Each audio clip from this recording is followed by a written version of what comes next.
Hello everyone and welcome to Medford Anywhere Learning TV. We're glad you're tuned in. We want to give a shout out to our friends at Southern Oregon PBS, KTVL, KDRV, and the Dove Network.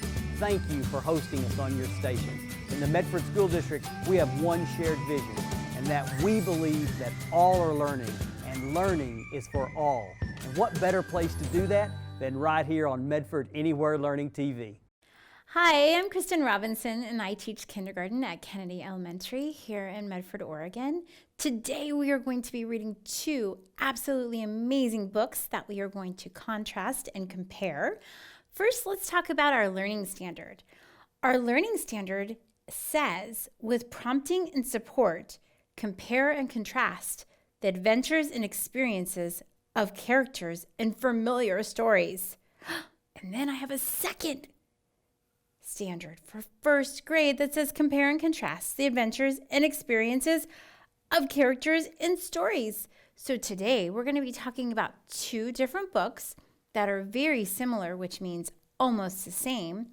And we're going to talk about details in those books that we notice.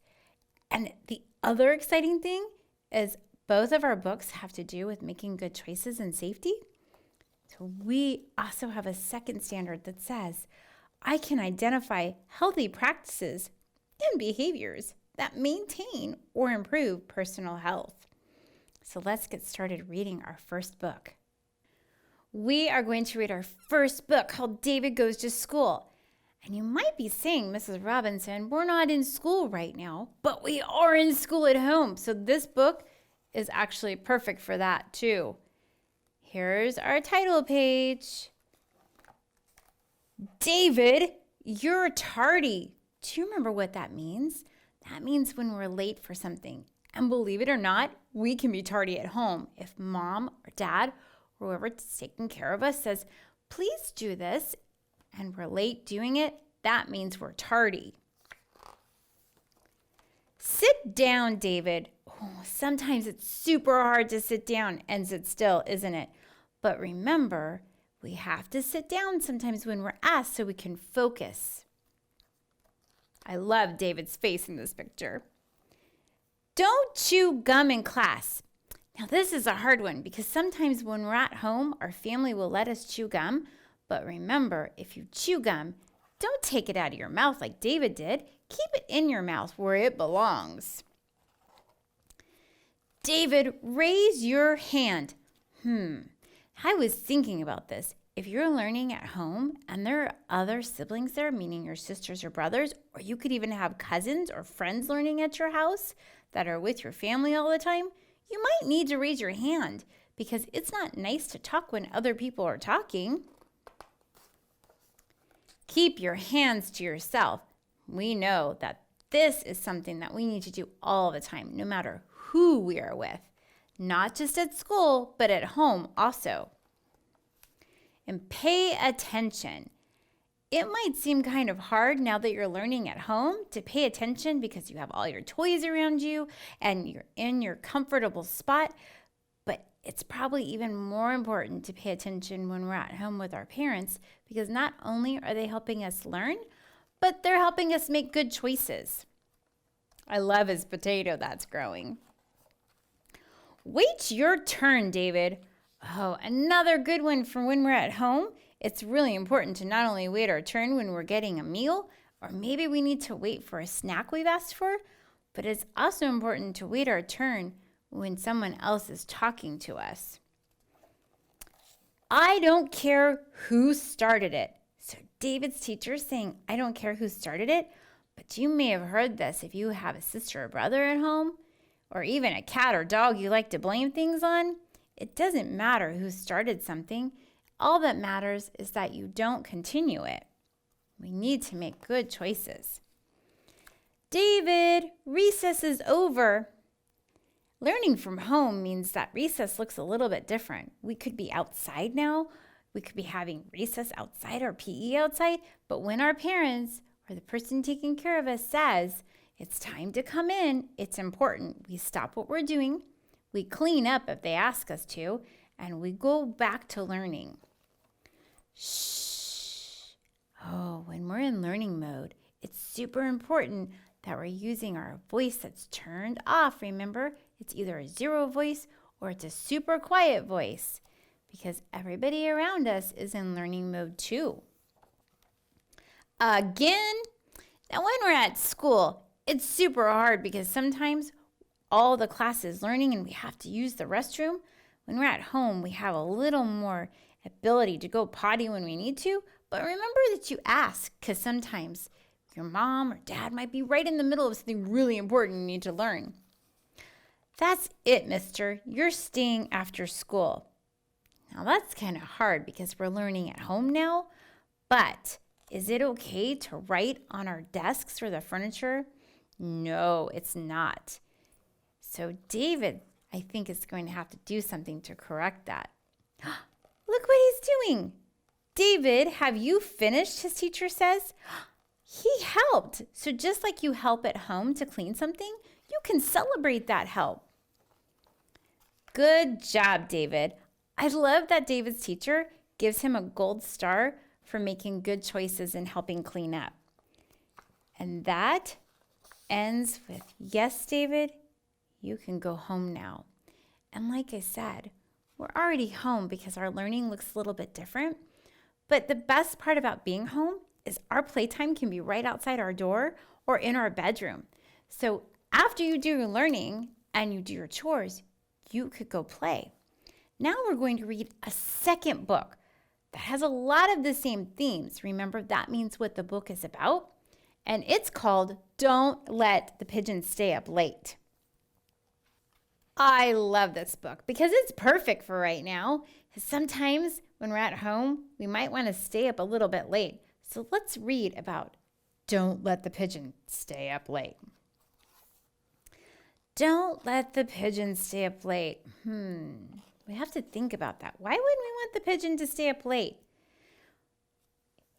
He says, oh good, it's you. Listen, it's getting late and I need to brush my teeth. Can you do me a favor? Don't let the pigeon stay up late. Thanks. First of all, I'm not even tired, the pigeon says. In fact, I'm in the mood for a hot dog party. Ooh, hot dogs sound good. What do you say? Pigeon asked. No? He's trying to get out of going to bed, I think. I hear there's a good show about birds on TV tonight.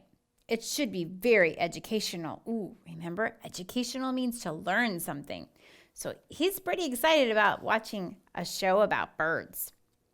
How about 5 more minutes? Come on, what's 5 minutes in the grand scheme of things? Yawn. Ooh, he's yawning. Do you think he's tired and he's just trying to pretend he's not tired? Wait, what? What? I'm not tired. He seems pretty sure he's not tired, but I think I remember he just yawned a couple pages ago. You know, we never get to talk anymore. Tell me about your day. Do you think Pigeon is making excuses just to stay up a little bit later? Oh, I've got a great idea. We could count the stars. Ooh, I think that would take a lot longer than a little bit. Uh-oh. I think Pigeon's going to give us a whole lot of excuses as to why he doesn't want to go to bed. Can I have a glass of water? It's the middle of the day in China. Studies show that pigeons hardly need any sleep at all. I'll go to bed early tomorrow night instead. Hey, ho, ho, ho! This here pigeon just won't go. He's given us a little I won't go to sleep cheer. My bunny wants to stay up too. Please. You can't say no to a bunny, can you? Oh, I bet you may have heard this before. Maybe even you've said it to your parents before. Because sometimes we just don't want to go to bed, do we? Yawn. Oh, Pigeon's tired. He doesn't want to go to bed. Okay, that was not a yawn. I think it was probably a yawn. I was just stretching. Do you think Pigeon was stretching? Or do you think he just doesn't want to go to bed? I'm 110% awake. You haven't heard the yawn last of me. Zzz. Oh. Pigeon's asleep. Great work. Thanks. Good night. One of the things I love to do is compare and contrast when I read two books that are quite similar. So today we're going to go through and we're going to talk about things that are the same and things that are a little bit different. Let's talk about things that are the same in our books. Don't Let the Pigeon Stay Up Late and David Goes to School. The first thing is David and Pigeon both have a lot of energy. And I have some little pieces of tape I'm going to pull off to put on the back of these so all of our ideas will stay on our chart. So David and Pigeon both have a lot of energy. The next one is that both David and Pigeon made good decisions at the end of the story. So let's put that on our chart. So that's something else that's the same. Remember, comparing means the same. Let's take some more tape in our card. David and Pigeon both had a hard time following directions. They both had a hard time listening, didn't they? Pigeon did not want to go to bed, even though he was told more than once that he should. And David didn't really want to follow directions at school. And lastly, both David and the pigeon had a hard time making good choices. And sometimes it's really hard to make good choices, especially if you think something's going to be super fun. And then let's see, contrast. Oh yeah, contrast means different. So we have a new stack of cards for that. Now we're going to talk about things that are different in our books. Let's see, the first one is David Goes to School. It took place in a classroom, and Don't Let the Pigeon Stay Up Late took place in the pigeon's home. So we're going to put that on the contrast side. Get a little piece of tape and put it on my chart. The next one is Pigeon did not follow directions related to one thing. David had a hard time following directions in a lot of different situations. Pigeon was only being asked to go to bed, but David was being asked to keep his hands to himself, to not talk, and not chew gum. Another difference is that Pigeon is a bird and David is a boy. That one might seem obvious, but it's a pretty big part of our books. We're going to put that one right here. And then my last contrast is David had a hard time following directions at school, and Pigeon had a hard time following directions at home. We're going to put that on the bottom of the chart, and then we're going to talk about both sections. So to compare, David and Pigeon both had a lot of energy.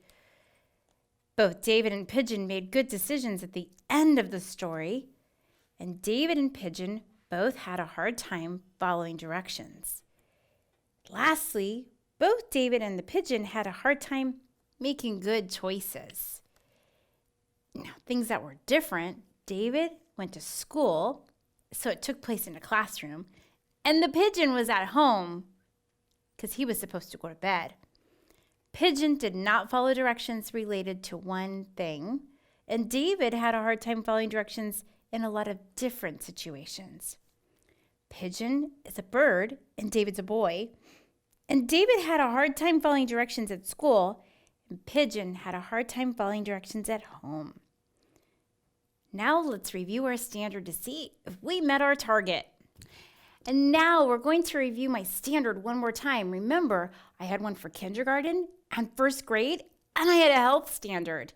My standard says, with prompting and support, compare and contrast the adventures and experiences of characters in familiar stories.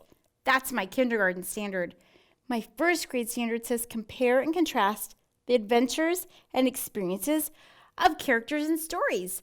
And we did that today. We talked about two different books, and we talked about how they were the same and different. And we talked about how the characters were the same and different too. And then my health standard says I can identify healthy practices and behaviors that maintain or improve personal health.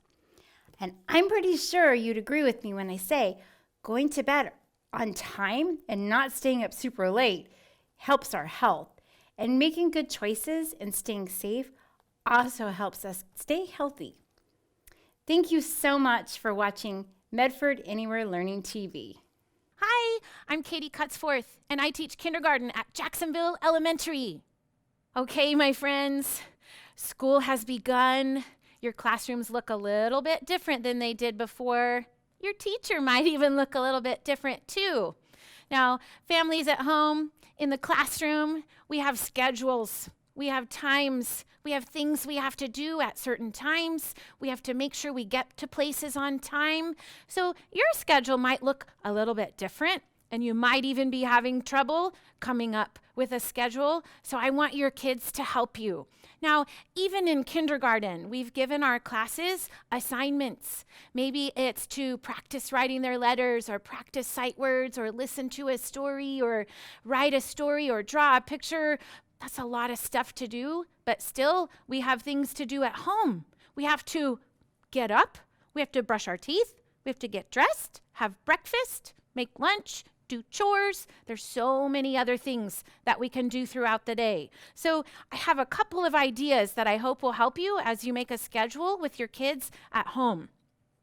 Here's just a mac and cheese cup. You can use a regular cup. You can use a bag. You can use a gift bag, maybe from a birthday party. That makes it really fun because then everything you do during the day is like a gift. You'll need some paper or some index cards. I think I'll use cards for my cup. You can use markers. You can use anything you want just to get your kids to help you write down the things that you're going to do. I think because I decided I'm going to use the cards, I'm going to move my paper aside.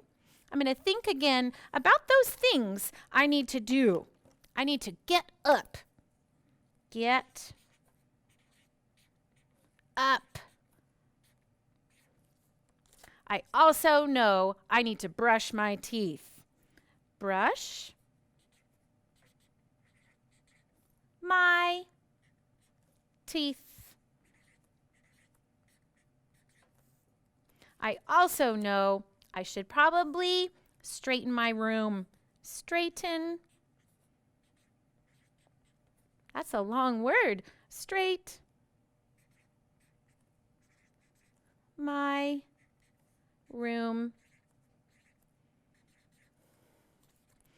Probably you have Chromebooks at home too. I better check my Chromebook. Check my Chromebook.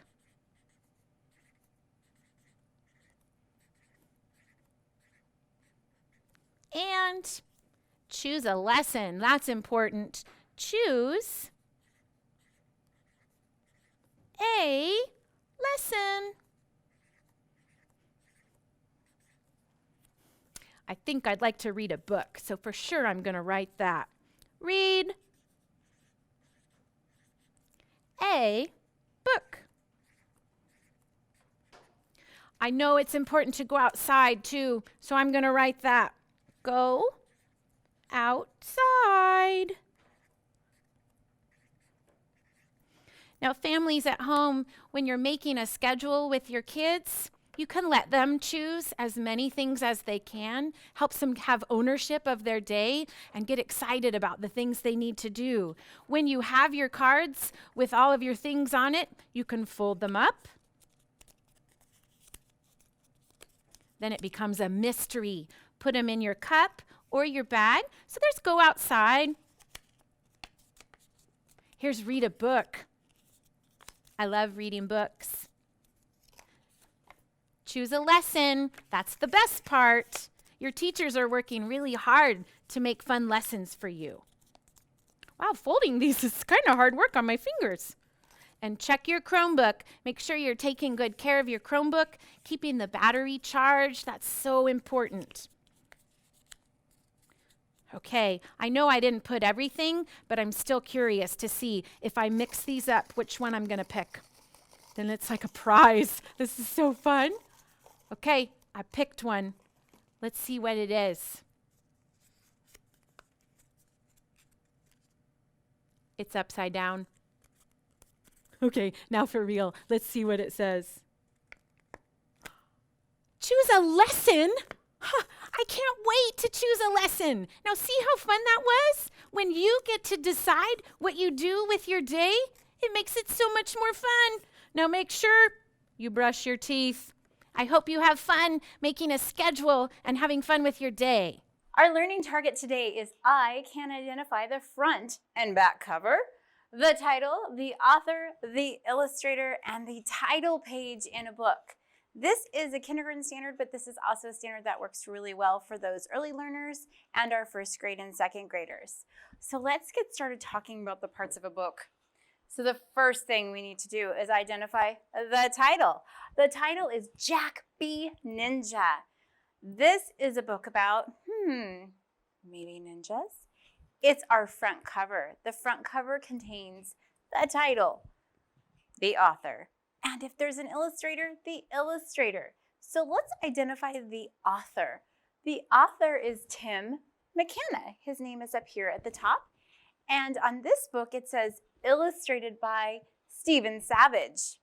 As you can see, it also has the name of the publisher, which is Scholastic. Huge shout out to Scholastic for the ability to read their books right now. So let's get started talking about what's inside of the book. This is the title page. It has the name of the book. It has the name of the author, the illustrator, and in this case, the publisher. So let's get started reading Jack B. Ninja.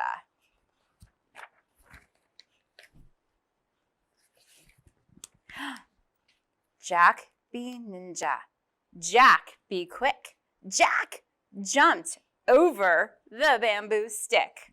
Do you see him jumping over the bamboo stick? He's very high. Secret mission starts tonight. Hide in shadow, out of sight. Ooh, remember, ninjas are mysterious. Jack be ninja, way up high, watches as the guards go by. Waits until the coast is clear, never shows a hint of fear. It's very brave. Jack be ninja keeps his cool. He dips into the garden pool. He takes a breath, then he dives below. He spots a tunnel. Go, Jack, go. It's under the water. Jack be ninja, bold and brave, breaks into a bandit cave. He tiptoes, searching through the dark. He makes no sound and he leaves no mark, so no one knows he's there. Ooh, Jack B. Ninja on his quest finds the stolen treasure chest. He swipes the loot and he jumps the gap. He trips a wire. He springs a trap. Who set a trap for him? Jack B. Ninja, slightly stuck. He needs a little bit of luck. Eek! Here comes the bandit crew. Grappling hook and rope will do. Is he going to try to escape with his hook and his rope? It's going to happen. Jack B. Ninja, he must work fast. He dodges, he leaps, he escapes. At last, he used his thinking skills to get out of the trap. He brings the prize to the ninja master. Could have been a little faster. Jack B. Ninja, job well done, says the master to his son. Take a look around for me. Jack obeys. What does he see? Jack B. Ninja jumps with fright. Look out, bandits, now we fight. Jack, don't worry, Mama says. We're your family in disguise. Jack B. Ninja hugs each one. Thank you for the ninja fun. Time for cake, they clap and shout. Light the candles, blow them out. Is it his birthday? Jack B. Ninja flips and kicks. He cartwheels over the candlesticks. All the ninjas dance and cheer. Then, like that, they... What's gonna happen at the end? Disappear. Because ninjas are super magical like that, aren't they? That is Jack B. Ninja. We are going to work on a little bit of writing now. So we have a different standard for this part of it. I love it when we can read one book and have multiple standards. This standard is I can draw, dictate, and or write an informative text that supplies information about my topic. Information. Ooh, I remember what that means. Do you remember what that means? That means we're thinking about things that we know about ninjas. So in this case, Mrs. Robinson wrote a sentence frame for you. It says, I am like a ninja when I, because, remember that's the questioning answering word, ninjas are, So in this case, we're going to use because as an answer word. I am like a ninja when I, because ninjas are, So let's talk about some ideas we might have. Ninjas are, they can do cartwheels, so they're super fast and they're super crafty. So let's put ninjas can do cartwheels up there. Next, let's see what we have. Ninjas can jump really high. Ooh. Did Jack B. Ninja jump really high? Remember, he was on top of a building and he grappled down. He also jumped over that bamboo stick, so we know that ninjas can jump really high. Ninjas are brave. Ooh, I see lots of choices here. I think I'm really starting to put my sentence together in my head. So we know ninjas can do cartwheels. Ninjas can jump high. Ninjas are brave. Very brave, definitely. Ninjas are not afraid of heights. So what does that mean? Ninjas would not be scared if they were on top of a wall. Ooh, another word that I could use in my sentence frame. This is so exciting. We're making a story in our head. Ninjas work fast. Was Jack slow in the book? Or was he fast? If you answered fast, you are correct. He was super duper fast. His goal was to get that cake. And last but not least, ninjas are quick. So quick and fast are kind of the same. But when I think of quick, I think of like, fast is like when you're running super fast to get somewhere. So ninjas are quick. So let's make a sentence together. I am like a ninja when I, how about do cartwheels? Because ninjas are super crafty. Or I am like a ninja when I climb a wall, because ninjas are not afraid of heights. How about I am like a ninja when I do something hard, because ninjas are brave. Do you see that possibilities are endless? You could put any words in here that you want to that have to do with ninjas and how you think about ninjas. This is a time for you to use your imagination for your sentence frame.